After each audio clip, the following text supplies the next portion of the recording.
Assalomu alaykum. Demak, hozir sizlar bilan maktab kundalik.com uchun to'lov qilishni o'rganamiz. Xo'p, demak, birinchi o'rganadiganimiz bu Payme platformasi. Demak, Payme orqali oplatani tanlaymiz yoki to'lovni bosamiz. Demak, qidirish poisk bor. Mana qidirishga yozamiz maktab. Mana bizda topib beradi. Mana bosamiz. Xo'p, keyin bizda birinchi bo'lib login so'raydi. Ya'ni maktabga o'quvchining loginini kiritamiz. Xo'p, demak, e'tibor berishimiz kerak.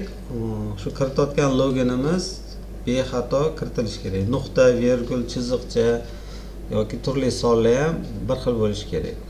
Agar xatoli bo'lsa, bu qabul qilmaydi. Xo'p, undan keyingisi obunani tanlaymiz. Obunamiz. Demak, obuna ikki xil usulda bor. Mana 7000lik bor. Birinchisi 1 yilga 7000. Mana 1 yilga 7000 va ikkinchisi mana Pro versiyasi bor, 1 yilga 60000. Demak, ixtiyoriy tanlaymiz va oplatit tugmasini bosamiz. Va bu yerda plastigimiz tanlaymiz va oplatit tugmasini bosamiz. Xo'p, ikkinchi usuli klik orqali. Demak, bunda ham oplatani bosamiz, poiskga kiramiz, yozamiz maktab. Demak, mana maktab chiqib keldi. Tanlaymiz va bunda ham loginni kiriting. Loginni kiritamiz. Mana продолжить.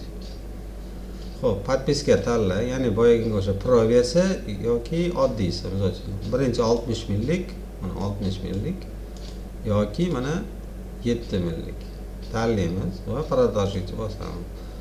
Va bizada kartamizga mana e'tibor berishimiz kerak. Xo'p, kartani tanlaymiz va oplatit tugmasini bosamiz. Xo'p, demak, menimcha tushunarli bo'ldi deb o'ylayman. Sog' bo'linglar.